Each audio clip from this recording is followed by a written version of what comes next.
بسم اللہ الرحمن الرحیم۔ السلام علیکم، میں ہوں آپ کا بھائی عباس حمدانی۔ آپ دیکھ رہے ہیں جعفریات ٹی وی۔ آج کا ہمارا موضوع ہے قافلہ پاک تسلیم و رضا کا سفر دیر راہب تا مامورہ۔ دوستو، 7 ربیع الاول سن 61 ہجری، 5 دسمبر سن 680 عیسوی بروز ہفتہ صبح کاذب کے وقت دیر راہب سے قافلہ تسلیم و رضا نے سفر شروع کیا۔ اس سے اگلی منزل کے بارے میں تاریخ اور مقاتل کی کتب میں کوئی تفصیلی وضاحت موجود ہی نہیں ہے۔ صرف اتنی معلومات درج ہیں کہ دیر راہب سے روانہ ہونے کے بعد یہ دعوات یا قریب الدعوات پہنچے۔ جب یہاں کے حاکم کو لشکر شام کے پہنچنے کی اطلاع ملی تو اس نے دھوم دھام سے ڈھول تبل اور بوقات وغیرہ بجا کر اس لشکر کا استقبال کیا اور قافلہ ایک رات کے لیے یہاں رکا۔ جی لی اسٹرینج، دیگر جغرافی نگاروں اور ماہرین علم البلدان نے بھی اس شہر کا محل وقوع نہیں لکھا، بلکہ اکثر مورخین نے تو اس کا ذکر تک نہیں کیا ہے۔ کتب مقاتل میں بھی یہی کچھ لکھا ہوا ہے کہ قریب الدعوات سے اس قافلہ نے حلب کا رخ کیا۔ تاریخ کے ان الفاظ سے بھی یہی اندازہ ہوتا ہے کہ یہ مقام دعوات یا قریب الدعوات دیر راہب اور حلب کے درمیان کوئی جگہ یا منزل تھی۔ اگر ہم سابقہ سفر کی منازل کے فاصلہ اور رفتار کو دیکھیں تو ہمیں ایک اندازے کے مطابق اس محل کا محل وقوع مل جاتا ہے، مگر یہ حتمی اور یقینی نہیں ہے۔ لیکن یہ بات یقینی ہے کہ اس وقت جس مقام پر جبل علی کا شہر ہے، اس شہر کو اگر ہم پرکار کا مرکز بنا کر 10 میل کی پرکار گھمائیں تو وہ مقام اس پرکار کے دائرے کے اندر ضرور موجود ہوگا، یعنی اس شہر سے 10 میل شمال، جنوب، مغرب یا مشرق کے اندر کسی مقام پر ہوگا۔ آج کی جدید انکارٹا ورلڈ اٹلس کے نقشہ میں بھی اس مقام کی کوئی نشاندہی نہیں ہوئی ہے، جس کا مطلب یہ ہے کہ یہ شہر اس وقت کھنڈرات میں تبدیل ہو چکا ہے۔ یہ بات صرف مقاتل کی کتب میں لکھی ہوئی ہے کہ قافلہ تسلیم و رضا نے ایک رات کے لیے اس مقام پر قیام کیا تھا، اس سے زیادہ حالات معلوم نہیں ہیں۔ مامورہ، 8 ربیع الاول سن 61 ہجری، 6 دسمبر سن 680 عیسوی بروز اتوار دعوات سے کاروان راہ و رضا روانہ ہوا۔ اب اس کی اگلی منزل حلب کا شہر تھا، مگر ملائی ازل نے یہاں سے سیدھا حلب جانے کے بجائے وہ راستہ اختیار کیا جو مامورہ کے قریب سے گزرتا تھا۔ مامورہ کا شہر ایک پہاڑ پر حلب سے شمال مشرق کی طرف واقع تھا۔ جغرافیائی لحاظ سے اس شہر کے آس پاس ہر طرف جنگلات تھے، خوب سبزہ تھا، مگر یہاں پھلدار درخت نہایت کم تھے۔ البتہ شہتوت کے درخت بکثرت تھے۔ آب و ہوا نہایت خوشگوار تھی۔ موسم سرما میں سبزہ قدرے کم ہو جاتا تھا، مگر پھر بھی ہریالی دیکھنے میں آتی تھی۔ شہر مامورہ حلب سے تقریباً 10-15 کلومیٹر شمال مشرق کی طرف واقع تھا۔ آج اس جگہ پر جو آبادی ہے اسے سارجہ الصغیرہ کہا جاتا ہے۔ اس دور میں یہاں زیادہ تر یہودی آباد تھے جن کا پیشہ حریر بانی تھا۔ یہاں کا ریشمی کپڑا اور اس سے بنا ہوا ریشمی لباس پورے عرب میں مشہور تھا۔ یہاں کا حاکم مسلمان تھا اور اس کا نام عزیز بن ہارون تھا۔ جب ملائی شام کا لشکر یہاں پہنچا اور انہوں نے درختوں اور سبزار کو دیکھا تو خیال کیا کہ اس پرفضا جگہ پر ہمیں بھی آرام ملے گا اور جانوروں کے لیے چارہ بھی ملے گا، تو انہوں نے حلب جانے کے بجائے یہیں قیام کرنے کا ارادہ کر لیا، کیونکہ اس طویل سفر کے دوران ان لوگوں کو یہاں کے جانوروں کو کہیں بھی پیٹ بھر کر کھانا نصیب نہیں ہوا تھا۔ اس لیے یہ خیال کرتے ہوئے ملائی ازل نے اس جگہ کو اپنے آرام کے لیے زیادہ موزوں جانا اور مناسب جانا کہ یہاں ضرورت کی ہر چیز وافر مقدار میں موجود ہے، لہٰذا اپنے اونٹ بٹھا کر خیام نصب کرنے میں مشغول ہو گئے۔ یہاں کے لوگوں نے ان کے ساتھ بھرپور تعاون کیا۔ ملائی ازل نے اپنے جانوروں لوگوں کے سپرد کر دی اور پاک پردہ توحید و رسالت صلوات اللہ علیہ کی ذمہ داری بھی انہیں سونپ دی اور خود اپنے کھانے پینے کے انتظام میں مصروف ہو گئے۔ یہاں ایک واقعہ رونما ہوا جسے کتب مقاتل میں 2 انداز سے بیان کیا گیا ہے، ایک خرافات کی شکل میں اور دوسرا حقیقت پر مبنی ہے۔ خرافات کو بیان کرنا غیر ضروری اور نامناسب ہے، البتہ جو حقیقت ہے میں وہ پیش کرتا ہوں۔ دوسرے اجماعی خلیفہ کے دور میں جب شہنشاہ معظم امام زین العابدین علیہ السلام کی پاک والدہ مائدہ صلوات اللہ علیہا ایران سے مدینہ تشریف لائی تھیں تو ان کے ساتھ 100 کنیزیں بھی موجود تھیں۔ جس وقت شہنشاہ معظم سرکار امیر کائنات علیہ السلام اپنی پاک بہو صلوات اللہ علیہا کو خر عطر میں لے آئے تو حکومت وقت نے ان کے ساتھ آنے والی 100 کنیزوں کو فروخت کرنا چاہا، مگر شہنشاہ معظم امیر کائنات علیہ السلام نے انہیں خود خرید فرما لیا۔ ایران سے آنے والی باقی عورتوں کو دوسرے لوگوں نے خرید لیا تھا، مگر پاک معظمہ بی بی صلوات اللہ علیہا کے ساتھ آنے والی کنیزوں کو مولا امیر کائنات علیہ السلام اپنے گھر لے آئی تھی اور انہیں اپنی پاک بہو صلوات اللہ علیہا کی خدمت کے لیے وقف فرما دیا تھا۔ سن 36 ہجری میں مولا امام زین العابدین علیہ السلام نے مولا کریم کربلا علیہ السلام کے گھر عطر کو نور رب اکبر سے منور فرمایا تو اس خوشی کے موقع پر 40 کنیزوں نے مبارکباد پیش کی اور اس مبارکبادی کے عوض ملکہ ایران پاک بی بی صلوات اللہ علیہا نے انہیں آزاد فرمایا تھا، اور ان آزاد کردہ کنیزوں میں سے ایک شیریں نامی کنیز نے بارگاہ امام علی مقام میں عرض کیا کہ آقا مجھے نہیں معلوم کہ میں آزاد ہو کر کہاں جاؤں گی، آپ بھی میرے مالک ہیں، میرے بارے میں جو بھی فیصلہ آپ فرمائیں گے وہ مجھے بسر و چشم قبول ہوگا۔ آپ نے شفقت و کرم سے شیریں سے جواب فرمایا کہ پریشان ہونے یا گھبرانے کی ضرورت نہیں ہے، انشاءاللہ ہم جلدی تمہارے حق میں کوئی بہتر فیصلہ فرمائیں گے۔ واضح ہے کہ یہ شہنشاہ معظم امیر کائنات علیہ السلام کی شاہی کا دور تھا اور آپ کوفہ میں قیام پذیر تھے۔ انہی دنوں حلب سے یہودیوں کا ایک وفد حاضر برگاہ ہوا جو اسلام کی اصل حقیقت معلوم کرنا چاہتا تھا۔ سرکار امیر کائنات علیہ السلام نے اپنے حسن کلام اور حسن سلوک سے اس وفد کو مسلمان کیا اور کلمہ پڑھوایا۔ اس دفعہ اس وفد میں ایک نوجوان یہودی عالم بھی تھا جس کا نام عزیز بن ہارون حلبی تھا، جس نے اپنے تمام ساتھیوں سے اسلام قبول کرنے میں سبقت کی تھی۔ سرکار امیر کائنات علیہ السلام نے اسے فرمایا کہ تمہارے لیے اب یہی مناسب ہے کہ تم شادی کر لو، اس سے تمہارے لیے معاشرہ میں دینی امور میں آسانیاں پیدا ہو جائیں گی۔ اس نے سر جھکا کر عرض کیا کہ آقا آپ جہاں مناسب سمجھیں وہی میرا عقد خود ہی فرما دے۔ عزیز بن ہارون کی صدقے نیت کو دیکھتے ہوئے مولا امیر کائنات علیہ السلام نے اس کا عقد اپنی کنیز شیریں کے ساتھ فرما دیا تھا اور یہ اپنی زوجہ کو ساتھ لے کر حلب واپس آ گیا۔ جب شیریں گھر عطر سے روانہ ہونے لگی اور آخری قدم بوسی کے لیے سرکار علیہ السلام کی خدمت پہنچی تو اس نے عرض کیا آقا میرے ساتھ ایک عہد کریں، اگر کبھی اس گھر کا کوئی فرد ہمارے وطن حلب کی طرف آئے تو وہ ہمارے گھر ضرور تشریف لائے گا۔ اس وقت سرکار امیر کائنات علیہ السلام کی آنکھوں میں آنسو بھر آئے اور فرمایا کہ شیریں وعدہ رہا کہ ایک نہ ایک دن ہمارے گھر کے تمام افراد تمہارے گھر ضرور آئیں گے، مگر شاید تم انہیں پہچان نہیں سکوگی۔ ایک روایت یہ بھی ہے کہ اس موقع پر شیریں نے شہنشاہ کائنات علیہ السلام سے عرض کیا کہ آقا آپ اس وقت کا کچھ تعین فرمائیں، کیا آپ کے پاک افراد خانہ ہمارے گھر کو کب تشریف زیرت بخشیں گے؟ تو جواباً شہنشاہ کائنات علیہ السلام نے فرمایا تھا کہ ربیع الاول سن 61 ہجری میں میری پاک بہو بیٹیاں صلوات اللہ علیہن وہاں تشریف لائیں گی۔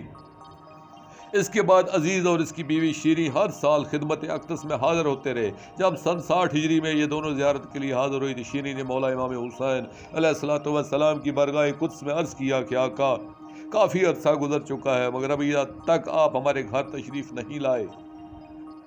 امام مظلوم علیہ السلام نے فرمایا کہ انشاءاللہ ہم اگلے سال آپ کے گھر ضرور مہمان ہوں گے۔ یہ بات سن کر شیریں کی خوشی کی انتہا نہ رہی کہ کہاں ہمارا گھر اور کہاں فرزند رسول صلی اللہ علیہ وآلہ وسلم۔ جب شیریں نے امام مظلوم علیہ السلام کا شکریہ ادا کیا تو آپ نے فرمایا کہ ہم اکیلے نہیں ہوں گے بلکہ ہمارے ساتھ پردہ دار بھی ہوں گے۔ یہ سنتے ہی اس نے اپنا سر اپنے آقا و مولا کے قدموں میں رکھ دیا، رو کر عرض کیا اگر آپ اتنی زیادہ شفقت اور کرم نوازی فرمائیں گے تو پھر انشاءاللہ میں بھی آپ کے استقبال اور خدمت میں کوئی کسر اٹھا نہیں رکھوں گی اور آپ کے صدقے میں گھر کی ہر چیز نشاور کرتے ہوئے لوٹا دوں گی۔ فرعون شام کے زمانے میں حاکم حلب عبداللہ بن عمرو انصاری کی وجہ سے مامورہ کا حاکم عزیز بن ہارون کو مقرر کیا گیا تھا، کیونکہ یہ بھی قبیلہ خزرج کے ساتھ تعلق رکھتا تھا اور مامورہ اس وقت حلب کے صوبہ کے متحد ایک شہر تھا۔ جس وقت لشکر شام مامورہ پہنچا تو مامورہ کا حاکم اس وقت یہی عزیز بن ہارون حلمی ہی تھا۔ ظالمین نے اسے کلوا بھیجا کہ پاک پردہ داران توحید و رسالت صلوات اللہ علیہ کی ذمہ داری بھی تمہارے سپرد کی جاتی ہے۔ تو عزیز بن ہارون نے اپنے غلاموں کو حکم دیا کہ اس قافلہ میں موجود مستورات صلوات اللہ علیہ کو نہایت ادب و احترام سے میرے قصر کے مہمان خانے میں پہنچا دیں۔ یہ غلام خاندان رسالت علیہ السلام کے تمام مقدس افراد کو محل کے اندر لے آئے، مگر یہ عزیز حلبی حالات سے بالکل لا علم تھا اور اسے یہ معلوم نہیں تھا کہ یہ کون ہے اور کہاں سے آ رہے ہیں۔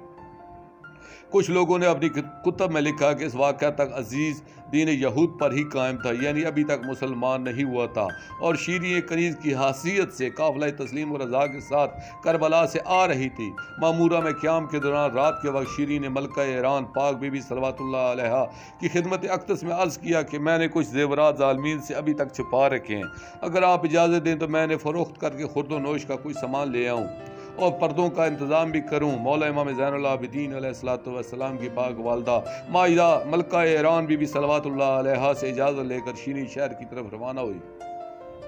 جب وہ شہر کے مرکزی دروازے پہنچی تو اندر سے بند تھا۔ جب اس نے دروازہ کھٹکھٹایا تو اندر سے آواز آئی، کیا دروازہ کھٹکھٹانے والی شیریں ہیں؟ یہ سن کر شیریں حیرت زدہ ہو گئیں۔ دوسری طرف سے عزیز نے پھر آواز دی کہ اے شیریں، مجھے جناب عیسیٰ علیہ السلام اور جناب موسیٰ علیہ السلام نے حکم دیا کہ میں تمہارے ساتھ عقد کروں۔ پھر وہ دونوں جناب مولا سجاد علیہ السلام کے پاس آئے اور مولا سجاد علیہ السلام نے پہلے عزیز کو کلمہ پڑھا کر مسلمان کیا اور پھر شیریں سے اس کا عقد کر دیا۔ اس افسانہ میں ذرا بھر حقیقت نہیں ہے اور زیور چھپانے والی بات بھی سراسر غلط ہے، کیونکہ شام غریبہ پاک عالیہ معظمہ بی بی صلوات اللہ علیہ نے ظالمین کے ساتھ وعدہ فرمایا تھا کہ ہم کوئی زیور نہیں چھپائیں گے اور تمام زیورات تمہارے حوالے کر دیں گے۔ اس فرمان کے بعد اس موقع پر کسی کنیز کا زیور چھپانا ناممکن تھا۔ دوسری بات یہ کہ واقعہ کربلا سے کم و بیش 23-24 سال قبل سن 37 ہجری میں مولا امام سید الساجدین علیہ السلام کی پاک والدہ طاہرہ صلوات اللہ علیہا کا وصال ہو چکا تھا۔ ان حقائق کو مد نظر رکھتے ہوئے یہ واقعہ بعید از عقل ہے۔ اصل حقیقت یہ ہے کہ عزیز پہلے ہی سے مسلمان تھا اور ان دونوں وہ مامورہ شہر کا ایک عمر رسیدہ معمر حاکم تھا۔ دوسری طرف ان کی زوجہ محترمہ شیریں بھی تقریباً ضعیف ہو چکی تھی، کیونکہ یہ مستور دوسرے اجماعی خلیفہ کے زمانے میں ایران سے آئی تھیں اور واقعہ کربلا کے وقت ان کی عمر 50 سال سے بھی زیادہ تھی۔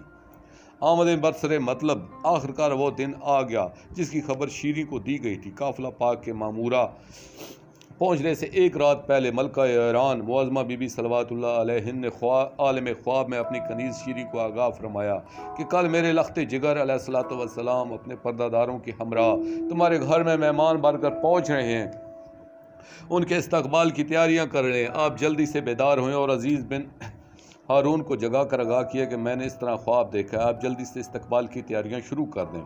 انہوں نے اپنے قصر شاہی کو سجانا شروع کیا۔ جب یہ اپنے محل کو سجانے اور کھانے پینے کے انتظامات سے فارغ ہوئی تو انہوں نے قصر شاہی کو 2 حصوں میں تقسیم کر دیا، یعنی ایک طرف پردے لگوائے گئے کہ یہاں مخدرات توحید و رسالت صلوات اللہ علیہ تشریف فرما ہوں گی۔ محل کے دوسرے حصے کو مردان خانہ قرار دیتے ہوئے خاندان رسالت علیہ السلام کہ ہر پاک فرد سے ایک علیحدہ کمرہ منسوب کرتے ہوئے اس کی تزئین و آرائش کی گئی۔ ہر کمرے میں موصل کے قیمتی قالین بچھائے گئے، دروازوں کے پردے ٹھیک کروائے گئے اور کمروں کے اندر شاہی شان و شوکت کے ساتھ آرام دہ بستر لگوائے گئے۔ ابھی یہ لوگ استقبالی انتظامات کو آخری اور حتمی شکل دینے میں مصروف ہی تھے کہ اس وقت ایک حاجب نے آ کر یہ اطلاع دی کہ ایک قاصد آیا ہے جس کے پاس کوئی خط ہے اور یہ کہہ رہا ہے کہ مجھے فوراً عزیز بن ہارون حلبی سے ملنا ہے۔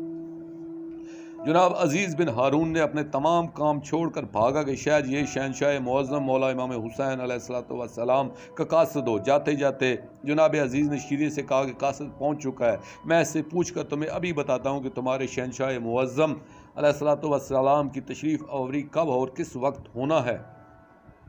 جناب عزیز بن ہارون دربار میں پہنچے اور فوراً قاصد کو طلب کیے۔ جب وہ قاصد دربار میں داخل ہوا تو آپ نے اٹھ کر نہایت گرم جوشی سے استقبال کیا۔ آپ نے اس سے فوراً خط طلب کیا اور خط وصول کرتے ہی قاصد کو انعام سے نوازا کہ تم ہمارے لیے خوشبختی کی نوید لے کر آئے ہو۔ آپ نے جلدی سے خط کھولا تو خط کے سرنامہ پر ابن سعد ملعون کا نام لکھا ہوا تھا اور تحریر تھا کہ ہم کربلا کی جنگ فتح کر کے شام جا رہے ہیں اور آج رات ہم تمہارے شہر میں قیام کرنا چاہتے ہیں۔ ہماری خواہش ہے کہ آپ ہماری رہائش کا بندوبست کریں، نیز ہمارے ساتھ کچھ اسیر لوگ بھی ہیں، ان کے طعام و قیام اور ہمارے جانوروں کے گھاس وغیرہ کا انتظام بھی آپ کو کرنا ہے۔ جناب عزیز یہ خط پڑھ کر بہت مایوس ہوئے، کیونکہ یہ خط ان کی توقع کے خلاف تھا۔ اس نے اپنے متاحت اعمال و خدام کو اس لشکر کے انتظام کا حکم دیا اور خود اپنے قصر میں واپس آ گیا۔ شیریں نے قریب آتے ہی نہایت بے تابی سے پوچھا کہ مجھے بتائیں ہمارے پاک شہنشاہ معظم علیہ الصلوۃ والسلام کی آمد کس وقت متوقع ہے؟ کیا ان کی تشریف آوری کی کوئی اطلاع پہنچی ہے یا نہیں؟ پھر کہنے لگی کہ عزیز وجہ تو مجھے خود بھی نہیں معلوم، مگر ان کی آمد میں جوں جوں تاخیر ہوتی جا رہی ہے میرا دل اداس ہوتا جا رہا ہے، خدا خیر ہی کرے۔ جناب عزیز اداس اور مایوس ہو کر کہنے لگے کہ شیریں تم نے تو رات مجھے خبر دی تھی کہ آج مولا امام حسین علیہ الصلوۃ والسلام اپنے اہل و عیال کے ہمراہ یہاں تشریف لائیں گے، مگر یہ قاصد تو شام کے کسی لشکر کے یہاں آنے کی خبر لایا ہے جو کسی جنگ سے واپس آ رہا ہے۔ تمہاری طرح وقت گزارنے کے ساتھ ساتھ میرا دل بھی مایوس ہوتا جا رہا ہے۔ دعا کرو کہ ہمارے پاک آقا علیہ الصلوۃ والسلام خیر و عافیت سے جلد تشریف لائیں۔ یہی باتیں کر تو یہ دونوں اپنے غلاموں اور کنیزوں کے ہمراہ محل کو آراستہ کرنے میں دوبارہ مصروف ہو گئے۔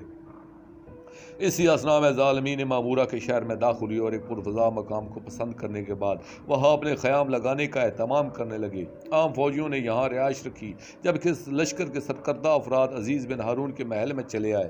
یہ محل ایک قلعہ کی شکل میں تھا، جس کے ایک حصہ میں عزیز نے ان ملائین ازل کو رہائش کے لیے جگہ دی اور قلعہ کے زنان خانے میں پاک پردہ داران توحید و رسالت صلوات اللہ علیہ کی رہائش کا بندوبست کیا گیا۔ اس کے بعد جناب عزیز شہنشاہ کربلا مولا امام حسین علیہ الصلوۃ والسلام کی تشریف آوری کے سلسلے میں استقبال کی تیاریوں کو حتمی شکل دینے لگے۔ اسی اثنا میں شیریں نے اپنی چند کنیزوں کو حکم دیا کہ کربلا سے آنے والے پاک پردہ داروں صلوات اللہ علیہ کی خدمت گاری کے لیے جاؤ اور خیال رکھنا ان کی خدمت گاری اور دل جوئی میں کوئی کسر نہ چھوڑنا۔ واضح رہے کہ ابھی تک ان دونوں میاں بیوی کو اصل حقائق معلوم نہیں تھے اور یہ کربلا میں رونما ہونے والے تمام واقعات سے یکسر لا علم تھے۔ یہ کنیزیں حکم ملتے ہی اس مقام پر آئیں کہ جہاں ملکہ عالمین معظمہ بی بی صلوات اللہ علیہا کی پاک بہو بیٹیاں صلوات اللہ علیہن فرش زمین کو عرش اعلیٰ کی زینت بنا کر تشریف فرما تھی۔ ایک کنیز ملکہ عالمین معظمہ علیہ بی بی صلوات اللہ علیہ کی بارگاہ قدس میں حاضر ہوئی تو آپ نے اس کنیز سے دریافت فرمایا کہ تم سب مل کر اس قصر شاہی کو تزین و آرائش کس لیے کر رہے ہو؟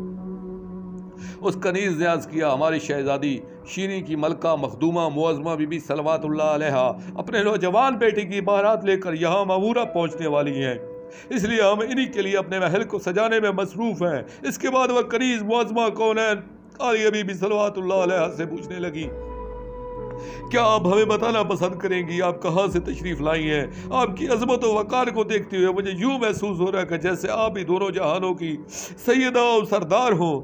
اور کیا آپ کو اس بارے میں بھی کوئی علم ہے کہ مولا امام حسین ابن علی علیہ الصلوۃ والسلام نے ہمارے سردار جناب عزیز سے یہاں آنے کا وعدہ فرمایا تھا؟ میں تو حیران ہوں ان کی تشریف آوری میں تاخیر کیوں ہو رہی ہے، حالانکہ وہ پاک ذات تو صادق الوعد ہیں۔ آپ سب مجھے انتہائی مظلوم نظر آ رہی ہیں اور ہمارے آقا اور مولا علیہ الصلوۃ والسلام کا فرمان ہے کہ مظلوم کی دعا فوراً قبول ہوتی ہے۔ بی بی آپ سب مل کر دعا کریں کہ ہمارے مالک و مولا امام حسین ابن علی علیہ الصلوۃ والسلام اپنے فخر کائنات بیٹے کی بارات لے کر خیر و عافیت سے جلد از جلد تشریف لائیں۔ یقین جانے اگر وہ آپ کے یہاں ہوتے ہوئے تشریف لائیں تو یقیناً وہ آپ سب کو ضرور رہائی دلوائیں گے، کیونکہ وہ تو ہر مظلوم کے دکھ کو اپنا دکھ سمجھ کر اس کی مدد فرمانے والی پاک ذات ہے۔ اس کنیز کی یہ بات سنتے ہی پاک معظمہ بی بی صلوات اللہ علیہ کی آنکھوں سے آنسو جاری ہوئے اور گریہ فرماتے ہوئے آہستہ سے فرمانے لگیں باراتوں کو تیار ہونے اور روانہ ہونے میں اکثر دیر سویر ہو ہی جاتی ہے، پھر جب مستورات ہمراہ ہوں تو بر وقت روانگی مشکل ہو جاتی ہے۔ دوسری بات یہ ہے کہ مسافروں کو دوران سفر دکھ اور علام و مصائب بھی تو آ سکتے ہیں، خدا نخواستہ شرفا گرفتار العلم ہو جائیں تو پھر ان کے چہرے پہچانے نہیں جاتے۔ اسی اثنا میں جناب عزیز کی کنیز تام سے معمور طباق اٹھائے حاضر ہوئیں تو ان میں سے ایک کنیز نے پاک معظمہ علیہ بی بی صلوات اللہ علیہ کی خدمت اقدس میں عرض کیا کہ ہماری شہزادی جناب شیریں عرض کر رہی ہیں کہ آپ دعا فرمائیں کہ خدا خیر کرے، ہمارے مولا و آقا سرکار مولا امام حسین علیہ الصلوۃ والسلام خیر و عافیت سے جلد تشریف لائیں۔ وقت گزرنے کے ساتھ ساتھ میرا دل زیادہ اداس ہوتا جا رہا ہے۔ اس وقت آپ کے قریب بیٹھی ہوئی پاک معصومہ بی بی صلوات اللہ علیہ نے پوچھا کہ پھوپھی اماں کیا یہ آپ کی کنیز شیریں کا گھر ہے؟ جب معصومہ بی بی صلوات اللہ علیہ نے یہ دریافت فرمایا تو کریم موجود کنیز یہ سن کر چونک گئی کہ ہماری شہزادی کو اس پاک معصومہ صلوات اللہ علیہ نے کنیز کیوں کر کہا ہے۔ وہ دوڑتی ہوئی فوراً شیریں کے پاس آئی اور عرض کرنے لگی، شہزادی خدا خیر ہی کرے، مجھے ایسا لگ رہا ہے کہ آپ کی یہ مہمان مستورات نہ صرف آپ کی واقف ہیں بلکہ شہزادہ علی اکبر علیہ السلام سے بھی ان کا کوئی نہ کوئی گہرا تعلق ضرور ہے، کیونکہ ہم میں سے کسی کے ہونٹوں پر جب بھی مولا امام حسین علیہ السلام یا ان کے لخت جگر کا پاک نام آتا ہے تو یہ سبھی پاک مستورات رونے لگتی ہیں، کیونکہ ان کے سر حیا تر خاک آلودہ ہیں اور بظاہر یہ انتہائی قسم پرسی کی حالت میں ہیں، اس لیے پہچانے نہیں جا رہے۔ یہ سنتے ہی جناب شیریں جلال امیز لہجہ میں ڈانٹ کر کہنے لگی کہ اللہ کہو اور توبہ کرو، تم یہ کیسی الٹی سادی باتیں کرنے لگی ہو؟ شاید تمہیں معلوم نہیں ہے کہ مولا ابو الفضل العباس علیہ السلام کے ہوتے ہوئے دنیا کی کوئی طاقت میری پاک معظمہ بی بی صلوات اللہ علیہ کہ کسی کنیز کی جانب میلی نگاہ سے دیکھنے کی جرت نہیں کر سکتی ہے۔ اس کنیز نے سر جھکا کر عرض کیا کہ شہزادی آپ بجا کہہ رہی ہیں، یقیناً ایسا ہی ہوگا، مگر مناسب یہی ہے کہ آپ ایک مرتبہ ان پرداداروں سے مل لیں، شاید اس طرح بات کچھ واضح ہو جائے۔ جناب شیریں جلدی سے محل کے اس حصے میں آئی جہاں جملہ مستورات کے درمیان پاک معظمہ عالیہ بی بی صلوات اللہ علیہ آہستہ آہستہ سے گریہ فرمانے میں مصروف تھی۔ شیریں نے قریب آتے ہی سلام عرض کیا تو ملکہ عالمین معظمہ بی بی صلوات اللہ علیہ نے حجازی لب و لہجے میں سلام کا جواب عطا فرمایا، جس سے جناب شیریں سمجھ گئی کہ واقعی یہ مدینہ منورہ یا اس کے کرب و جوار کے رہنے والے ہی ہیں۔ اس نے نہایت مؤدبانہ انداز میں اختیار کر تو یہ پوچھا، کیا آپ بتانا پسند فرمائیں گے آپ کا تعلق حجاز کے کس علاقے سے ہے؟ پاک معظمہ عالیہ بی بی صلوات اللہ علیہ نے فرمایا کہ ہم مدینہ منورہ کے رہنے والے ہیں۔ اس نے عرض کیا کہ میں خود کافی عرصہ مدینہ میں رہی ہوں اور اس کے ہر محلہ سے اچھی طرح واقف ہوں۔ آپ کا گھر مدینہ منورہ کے کس محلہ میں ہے؟ آپ نے سر جھکا کر فرمایا کہ ہم محلہ بنی ہاشم علیہم السلام میں رہتے ہیں۔ اس نے جواب کیا، آپ کا گھر شہنشاہ رسالت صلی اللہ علیہ وآلہ وسلم کے پاک مزار سے کس جانب ہے؟ جواب ملا کہ روضہ نبوی کے ڈھلتے سائے ہمارے گھر کی زینت ہوتے ہیں۔ جناب شیریں نے فوراً ایک عزیز کو حکم دیا کہ جاؤ اور جلدی سے قرآن پاک اٹھا لاؤ، کیونکہ جس گھر کا پتہ ہی بتا رہی ہے وہ تو میری پاک معظمہ عالیہ بی بی صلوات اللہ کا پاک گھر ہے۔ وہ کنیز دوڑتی ہوئی گئی اور فوراً قرآن کریم اٹھا لائی۔ جیسے ہی اس نے قرآن مجید جناب شیریں کے ہاتھوں پر رکھا تو وہ قرآن فوراً ہوا میں بلند ہوا۔ اس نے ہر پاک معظمہ بی بی صلوات اللہ علیہ کے سر عطر کا طواف کرنا شروع کر دیا۔ جس وقت جناب شیریں نے یہ منظر دیکھا تو بے تاب ہو کر زخمی پرندے کی طرح پاک معظمہ عالیہ بی بی صلوات اللہ علیہ کے قدموں میں گر پڑی اور تڑپتے ہوئے رو کر عرض کرنے لگی کہ میری پاک معظمہ صلوات اللہ علیہ یہ آپ کے ساتھ کیا ہو گیا؟ میں تو اس خیال کے اپنے محل کو سجا اور سنوار رہی تھی کہ آپ نے اپنے لخت جگر شہزادہ علی اکبر علیہ السلام کی پاک بارات لے کر تشریف لائیں گی۔ یہ تو میں کبھی سوچ ہی نہیں سکتی تھی کہ آپ اس رنگ میں یہاں آئیں گی۔ مجھے بتائیں یہ کیا ہو گیا ہے؟ آپ کے پاک بھائی کہاں ہیں؟ آپ کے قدر شناس مولا عباس علیہ السلام کہاں ہیں؟ آپ نے یہ انداز کیسے اپنا لیا ہے؟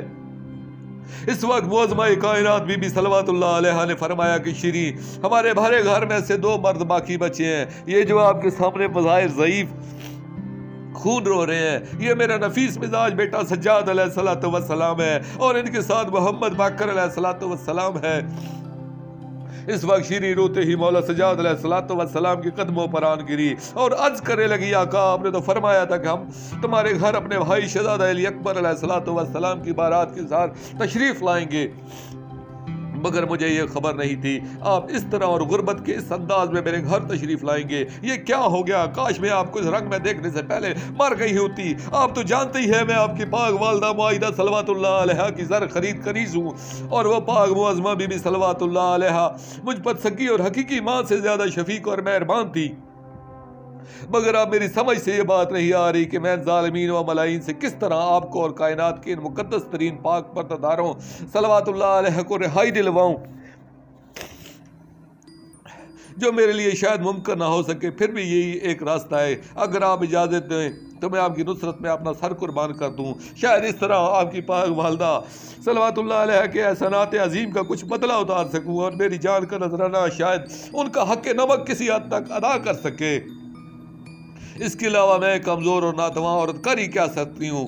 تمام مومنین مل کر دعا کریں، خدا خیر کرے خدا کرے کہ ان مظلومین علیہم الصلاۃ والسلام کی آبادی نیک ساعتیں جلدی آئیں اور ہمارے امام زمانہ اجر اللہ فرج شریف اپنے پاک اجداد طاہرین و طیبین علیہم الصلاۃ والسلام کو اپنے اپنے گھروں میں دوبارہ آباد فرماویں، جہاں وہ ہمیشہ ہمیشہ کے لیے اب تک فرحاں و شاداں رہیں اور امت ملونہ کی طرف سے پہنچائے گئے دکھ انہیں یاد ہی نہ رہے۔ تمام پاک مقدرات مستورات صلوات اللہ علیہ اپنے اپنے فرزندوں کو ہمیشہ باقی رہنے والی خوشیوں کے سہرے پہنائیں اور ان خوشیوں کی کوئی حد نہ ہو۔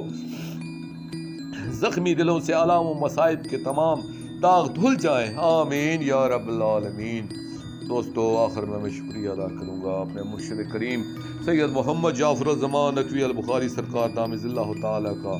یہ مضمون میں نے ان کی کتاب مجالس المنتظرین علی روضۃ المظلومین جلد 4 سے پیش کیا ہے، اور آخر میں اپنے پاک شہنشاہ کی بارگاہ میں دعا کریں گے، الجل یا ولی المظلومین، یا امان الخائفین، یا بلد الامین، یا فوز العظیم اجر اللہ تعالی فرجک، وصلوات اللہ علیک یا رب محمد و آل محمد صلی اللہ محمد و آل محمد واجل فرج آل محمد صلی اللہ علیہ وآلہ وسلم۔